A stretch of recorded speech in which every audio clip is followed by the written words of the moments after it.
শ্রীমঙ্গল বাংলাদেশের সিলেট বিভাগের মৌলভীবাজার জেলার এক অনন্য উপজেলা হচ্ছে এই শ্রীমঙ্গল। চায়ের রাজধানী খ্যাত এই শ্রীমঙ্গলে রয়েছে ছোট বড় অসংখ্য চা বাগান।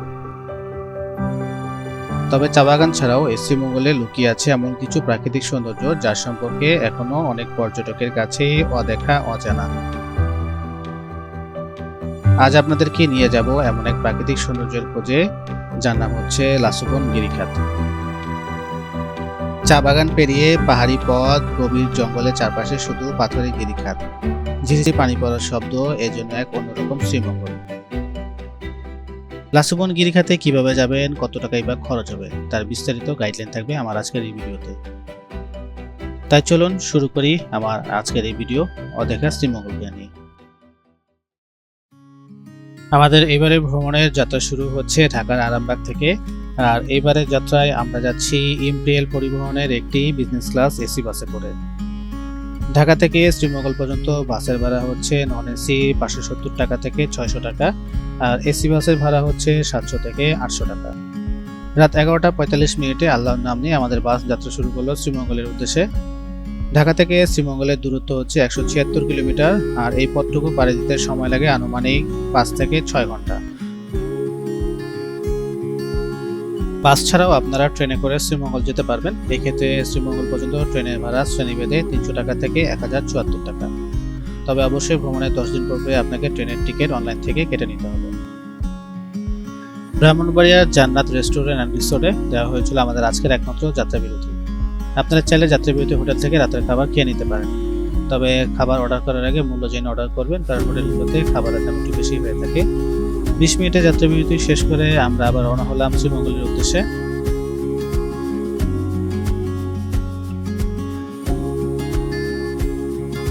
ভোরের আলো ফুটতেই আমরা ঢুকে পড়েছি চায়ের রাজধানী শ্রীমঙ্গলে। চারপাশে সবুজ আর সবুজ, যত দূর চোখ যায় সারি সারি চা বাগান। রাস্তার দুপাশে ছোট বড় টিলা আর সুন্দর এই সাজানো চা বাগানের মাঝ দিয়েই আমরা এগিয়ে যাচ্ছি শ্রীমঙ্গল শহরের দিকে।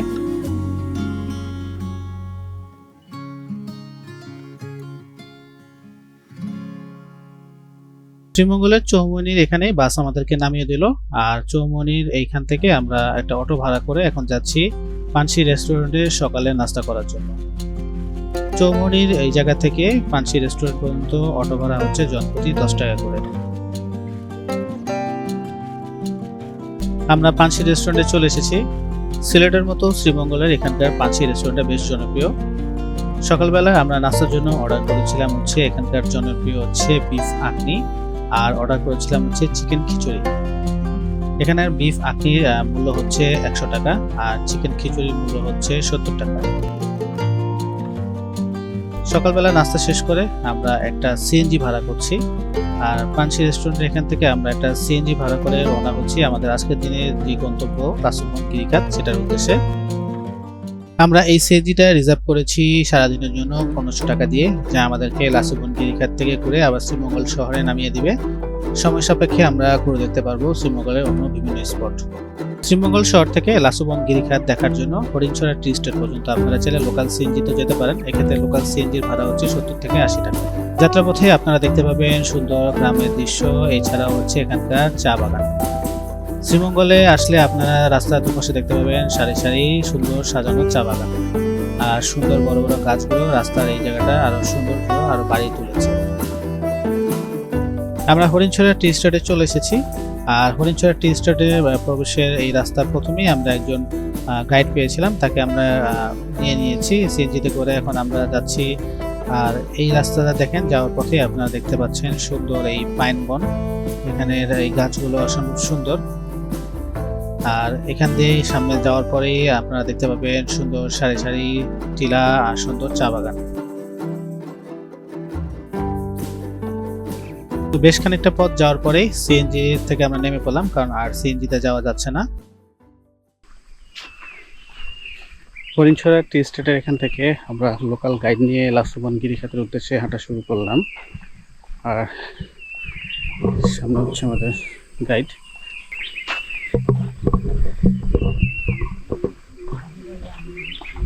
কিছুটা পথ আমরা সিএনজি দিয়ে আসছি, আর সিএনজি আসার পর আর এখানে আর যাওয়া যাচ্ছে না। তো বাকিটা পথ আমরা হচ্ছে হেঁটে যাব। অনেক বড় একটা বট গাছ, আর এখানে পূজা করে। আর এই হচ্ছে আমাদের গাইড দাদা।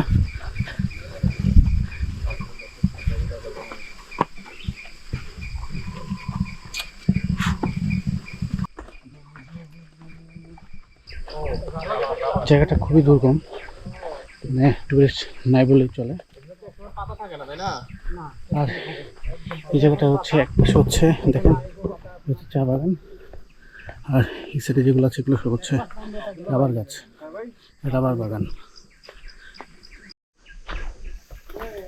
রাবার আছে, হ্যাঁ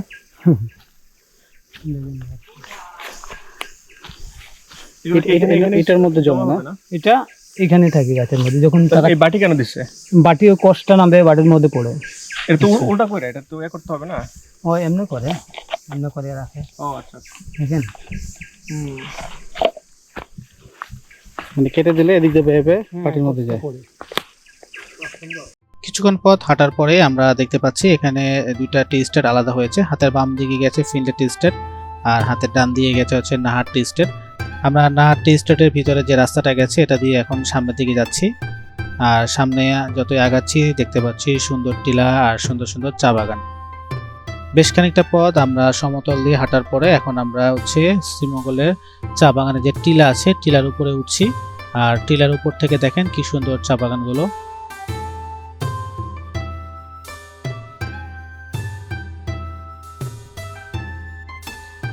পাহাড়ে ওঠার পর কিছুটা সামনে আসার পরেই দেখতে পেলাম এখানে একটা পাড়া, আর এখানে সুন্দর একটা প্রাইমারি স্কুল আছে। এই পাড়াতে মূলত খাসিয়ারা বসবাস করে, আর এই পাড়াটার নাম হচ্ছে নাহারপুঞ্জি। খাসিয়ারা মূলত এই পাহাড়ের উপরে যে ঘরবাড়িগুলো নির্মাণ করে, আর এই পাড়াটা খুবই পরিষ্কার এবং পরিচ্ছন্ন। আর এখানে যারা আছে সম্ভবত খ্রিস্টান ধর্মে, আমরা একটা চার্চের মতো দেখতে পেলাম। আর প্রতিটা বাড়ির আশেপাশে দেখবেন সুন্দর করে ফুলের গাছ এবং সুন্দর করে গাছ আছে। খাসিয়ারা উপজাতিরা মূলত পানের চাষ করে, আর এখানে অসংখ্য পানের বাগান আছে। আর আমরা এখন পাড়া থেকে সামনে এসে এই পাহাড়ি রাস্তার দিকে নিচের দিকে নামছি।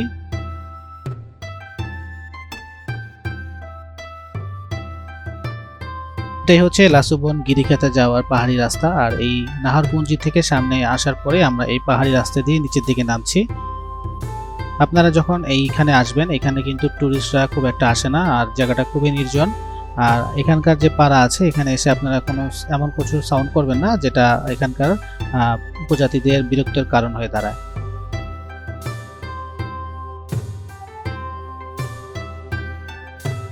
আমরা বেশ খানিকটা পথ এই রাস্তা ধরে নিচের দিকে নামছি। আর আমরা মনে হয় প্রায় কাছাকাছি চলে এসেছি লাসুবন গিরিখাতের। এটাই মনে হয় শেষ ধাপ। আর এই শেষ ধাপ থেকে নিচে গেলেই হচ্ছে আমরা লাসুবন গিরিখাতে পৌঁছে যাব।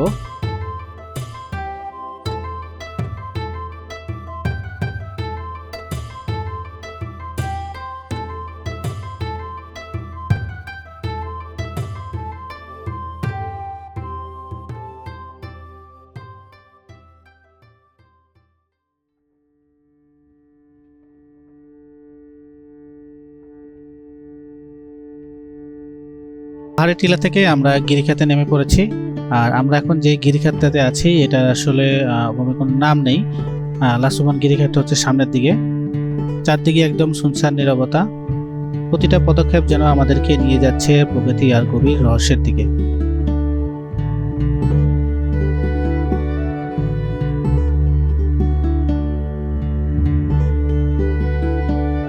গিরিখাতের দুপাশে বড় বড় পাহাড়, আর মাঝখান দিয়ে বয়ে চলা পানি। আর আমরা এই সাইড দিয়ে হেঁটে যাচ্ছি। আপনারা দেখেন কি সুন্দর দৃশ্য। আসলে আপনারা এখানে না আসলে আসলে বুঝতে পারবেন না এই জায়গার যে সৌন্দর্যটা।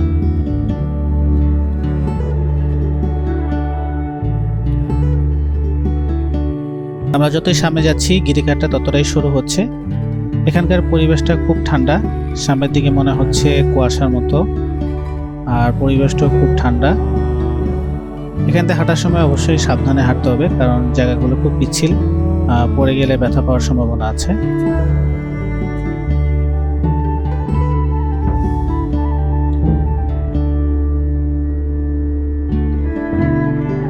এই গিরিখাতে এই জায়গাটা একদম নীরব, আর দিনের আলো তো খুব একটা আলো এখানে পৌঁছায় না। আর চারপাশটা পরিবেশটা দেখতেই পাচ্ছেন, দুপাশে হচ্ছে পাথরের পিছলাযুক্ত রাস্তা, আর মাঝখান দিয়ে এখান দিয়ে ঝিরি পানি বয়ে যায়।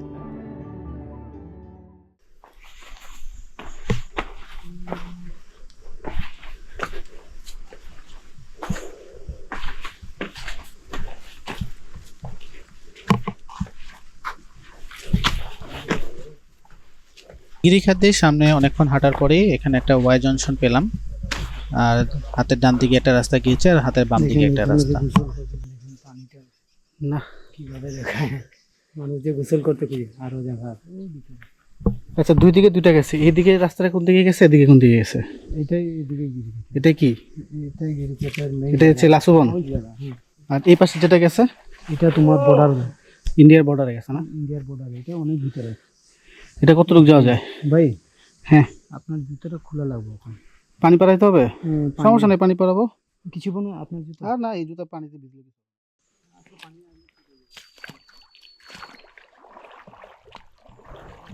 ওহ।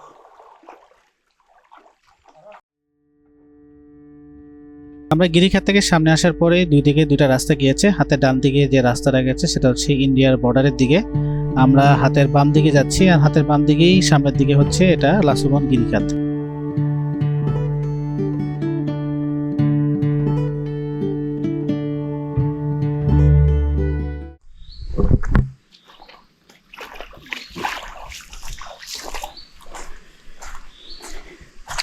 গিরিখাত দিয়ে আসার পরে এখানে যে ঝিরিগুলো আছে, ঝিরির পানিগুলো অসম্ভব ঠান্ডা, আর পরিবেশটা খুব ঠান্ডা, অসম্ভব সুন্দর একটা ভিউ।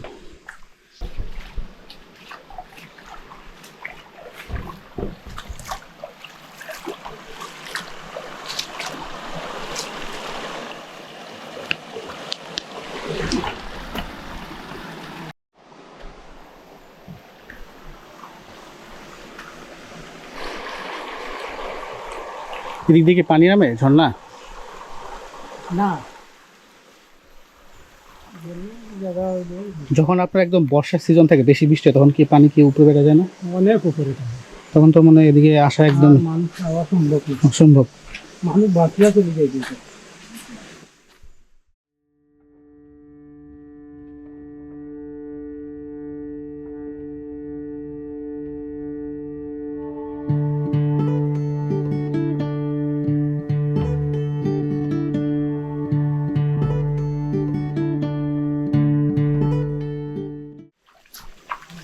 ভাই, শ্রীমঙ্গলেও যে এত সুন্দর জায়গা আছে, আপনারা আসলে না আসলে বুঝতে পারবেন না। পুরাই বান্দরবনের মতো। আমার মনে হচ্ছে আমি এখন বান্দরবনে আছি, আন্দারবনে গিয়ে ভিডিতে। অনেক সুন্দর। গতকালকে শ্রীমঙ্গলে বৃষ্টি হয়েছে, যার কারণে এখানে একটু পানি বেশি। শীতকালে আসলে এখানে পানি কম থাকে, কিন্তু ঝিরিতে অল্প হলেও পানি পাওয়া যায়। এই যে এখানে একটা গাছ ভেঙে পড়ে আছে। অনেক দূর হাঁটার পর একটা ছোট বাচ্চাকে আমরা এখানে দেখতে পাচ্ছি।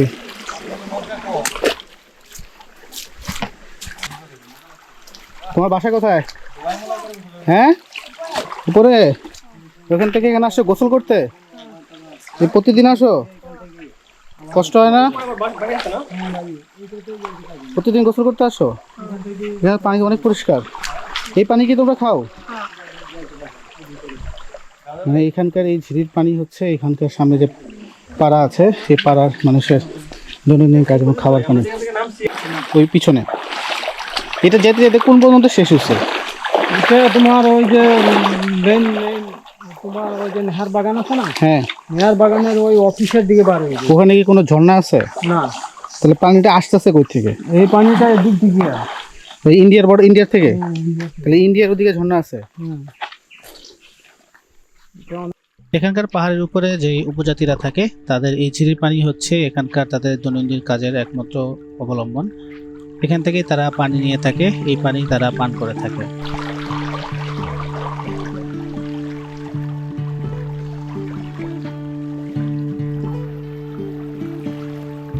দুপাশে সুউচ্চ বড় বড় পাহাড়, আর মাঝখান দিয়ে বয়ে চলা এই ঝিরিপথ। সুন্দর করে পানিগুলো এই ঝিরি মাছ দিয়ে বয়ে যাচ্ছে। সামনে উপরে যে পাহাড় আছে, পাহাড়ের ওপারেই হচ্ছে ইন্ডিয়ার বর্ডার, আর ইন্ডিয়ার বর্ডারের ওখানে ঝর্ণা আছে, সেই ঝর্ণার পানিগুলোই বাংলাদেশের সীমানায় চলে আসে ঝিরির মাধ্যমে। এখানে রাস্তায় কিছুক্ষণ পরপরই ডানে বামে আঁকাবাঁকা রাস্তা বয়ে গেছে, আর রাস্তাগুলো খুবই সুন্দর। প্রায় অনেকক্ষণ হাঁটার পর আমরা লাসুবন গিরিখাতের একদম শেষ দিকে চলে এসেছি, আর সামনে আর যাওয়া যাবে না। এখান থেকে আমরা হচ্ছে আবার পিছনে ব্যাক করব, আর পিছনে ব্যাক করে আমরা আবার ইন্ডিয়ান যে বর্ডারের দিকে যে গিরিখাতটা গেছে সেখানে যাব।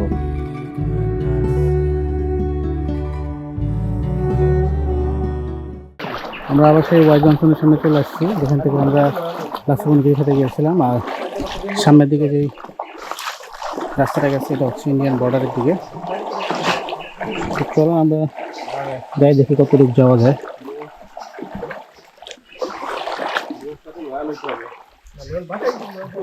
দিকে মানে পানি গভীর বেশি না, সাইডে গেলে উপর দিয়ে যাওয়া যাবে না। আমরা এখন সামনে যে পথ ধরে হাঁটছি, সামনে ইন্ডিয়ান বর্ডার, আর এখানে কিছু কিছু জায়গায় পানি গভীরতা একটু বেশি। তো আমাদের সাথে গাইড আমাদেরকে রাস্তা চিনিয়ে নিয়ে যাচ্ছে সামনের দিকে।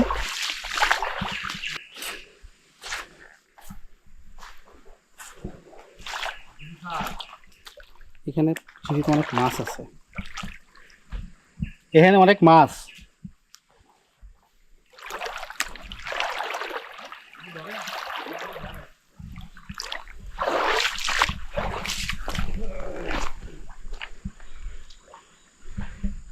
গিরিখাতের এইখানের পানিগুলো আরো বেশি পরিষ্কার আর সুন্দর, পাথরের মাছ দিয়ে বয়ে চলছে ঝিরির পানিগুলো।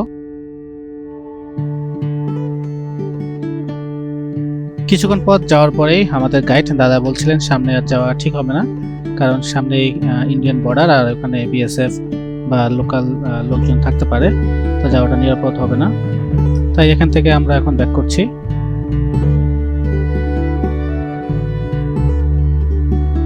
গিরিখাত থেকে ঘুরে আমরা চলে যাচ্ছি এখন ফিরতি পথে। আপনারা যদি লাসুবনের এখানে আসেন, অবশ্যই এখানকার লোকাল যারা আছে, যারা এখানকার রাস্তা চিনে, তাদেরকে নিয়ে আসবেন। আর লোকাল গাইড সাথে থাকলে ওনারা আপনাদেরকে এই জায়গাটা সুন্দর করে ঘুরিয়ে দেখাবে, আর ওনারা সাথে থাকলে হচ্ছে রাস্তা চিনতে অসুবিধা হওয়ার কোনো কারণ নেই। এখানে গাইডের জন্য আসলে নির্ধারিত কোনো ফি নেই, কারণ এখানকার যারা হচ্ছে চা বাগানে কাজ করে তারাই হচ্ছে এখানকার গাইডের কাজ করে থাকেন। তো আমরা 500 টাকার বিনিময়ে হচ্ছে এই গাইড নিয়েছিলাম। আপনারা আসার আগে অবশ্যই ওনাদের সাথে কথা বলে নেবেন। লাসুবন গিরিখাত থেকে ঘুরে আমরা নাহরপুঞ্জির পাড়ার সামনে চলে আসছি। আসার সময় খারাপ রাস্তায় উঠতে খুব কষ্ট হয়েছে, যদিও যাওয়ার সময় অতটা কষ্ট লাগে নাই। অনেক সুন্দর জায়গা, আপনি যদি আসেন এখানকার ন্যাচারাল একটা অ্যাডভেঞ্চার, সুন্দর ভালো লাগবে আপনাদের। আর এই সামনে ভক্তরা আমরা পাড়ার কাছে চলে আসছি।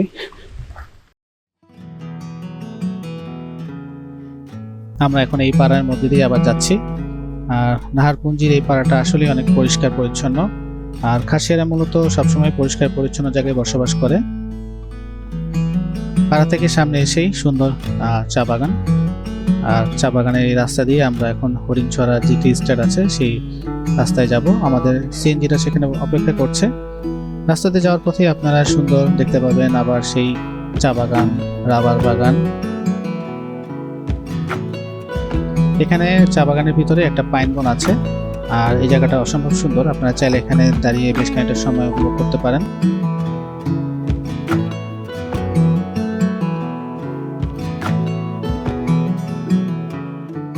হরিণছড়া টি স্টেট এখান থেকে সিএনজিতে করে আমরা চলে যাচ্ছি শ্রীমঙ্গল শহরে।